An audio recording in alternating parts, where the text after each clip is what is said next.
Myanmar साबका Burma की सरहदें बांग्लादेश, भारत, चीन, लाओस और थाईलैंड से मिलती हैं। 5 करोड़ 60 लाख से जायद आबादी में 4% यानी 22 लाख मुसलमान सबसे बड़ी मजलूम अकलियत हैं, जबकि अक़वाम मुत्तहिदा ने भी अपनी एक करारदाद में बजा तौर पर तस्लीम किया है कि इस वक्त रुए ज़मीन पर सबसे ज़्यादा मजलूम बर्मा के मुसलमान हैं, जिन पर नाम नेहाद गौतम बुद्ध के पैरोकार बदतरीन तशद्दुद और इंसानियत सोच मजालिम ढा रहे हैं। म्यांमार दुनिया का वाहिद मुल्क है जो महज मजहबी इनाद की वजह से अपने शहरियों को शहरी तस्लीम करने से इनकारी है। अगर तारीखी हकायक देखे जाएं तो 1784 तक अराकान यानी रखाइन एक मुस्तकिल मुस्लिम रियासत थी, जबकि बर्मा अपना अलग वजूद रखता था जहां मुसलमानों पर मजहबी पाबंदियां थीं। याद रहे कि बरतानवी हुकूमत से 4 जनवरी 1948 में आज़ाद होने वाली इन छोटी छोटी रियासतों की फेडरेशन पर मुश्तमिल इस मुल्क का नाम इंडिपेंडेंट यूनियन ऑफ बर्मा रखा गया। तब से 1962 तक बुद्धिस्टों ने मुसलमानों के खिलाफ तशद्दुद का रास्ता अपनाए रखा, मगर 1962 के फौजी इनकलाब के बाद मिलिट्री हुकूमत ने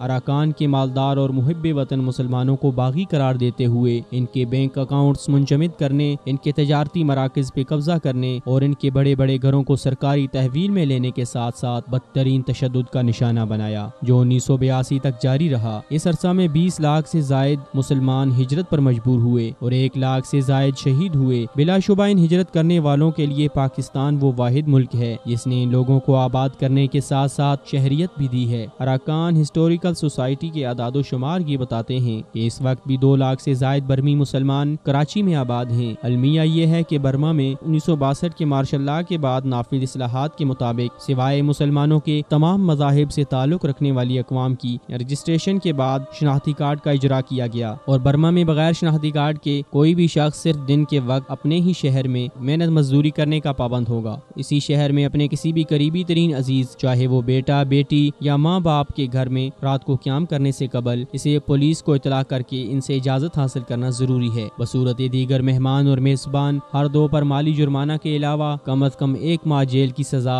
होगी। जबकि 1982 में बर्मीज सिटीजनशिप कवानीन की रूह से 1823 के बाद बर्मा में रिहाइश या कारोबार के लिए आने वालों और उनकी औलादों को 160 साल बर्मा में रहने के बाद भी गैर कानूनी इमिग्रेंट्स का स्टेटस देते हुए उनकी शहरियत मंसूख कर दी गई, जिसकी जद में सिर्फ रोहिंग्या मुसलमान आए। एक रिपोर्ट के मुताबिक हैरान कुन अमर ये है कि रखाइन में रहने वाले रोहिंग्या मुसलमान न तो सरकारी मुलाजमत हासिल कर सकते हैं, न स्टेट के फ्री स्कूल्स में अपने बच्चों को दाखिल करवा सकते हैं और न ही उनकी 90% से ज्यादा अक्सरियत ने आज तक अपने मुल्क के दारुल हुकूमत का तो क्या अपने ही सूबे में अपने जिले के अलावा बकिया 4 अजला का मुंह देखा है, क्योंकि इन्हें एक मकाम से दूसरे मकाम तक जाने के लिए सफरी इजाजतनामा भी किसी बुद्धिस्ट की सिफारिश और भारी रिश्वत के हुसूल के बाद जारी किया जाता है। और ये दोनों काम इनके मुसलमान होने और गरीब होने की वजह से मुश्किल नहीं बल्कि नामुमकिन होते हैं। हालात का दूसरा पहलू देखें तो बुद्ध मत की अमन भरी तालीमात, जिसमें किसी जानवर को भी तकलीफ रवा नहीं, का दम भरने वाले बुद्धों ने मुसलमानों से उनका हक की जिंदगी छीनने में कोई कसर नहीं छोड़ी। साबका दिलखराश वाकयात से कतई नजर हालिया तशद्दुद और सफाकियत की लहर को देखा जाए तो 25 अगस्त 2017 को एक बार फिर मुसलमानों के खिलाफ बुद्धिस्ट मिलिशियाओं और बर्मी फोर्सेस ने राखाइन मुस्लिम अक्सरियत इलाके में बदतरीन ऑपरेशन करके 1.5 लाख से जायद रोहिंग्या मुसलमानों को हिजरत पर मजबूर कर दिया, जबकि मीडिया की अदम रसाई की वजह से शुहदा की तादाद का सही तायुन मुश्किल है।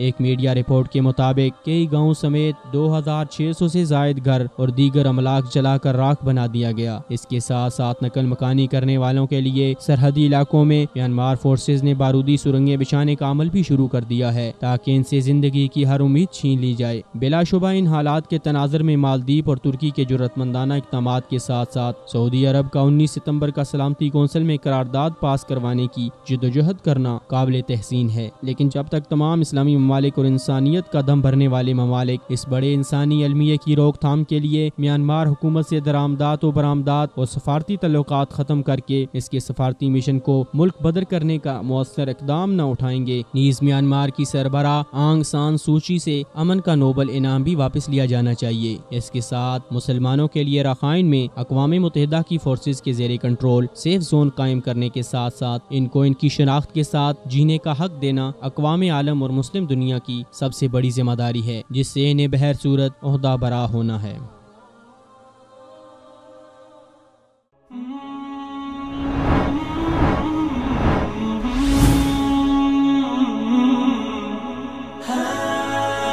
دنیائے اردو کا درخشاں ستارہ وصال اردو.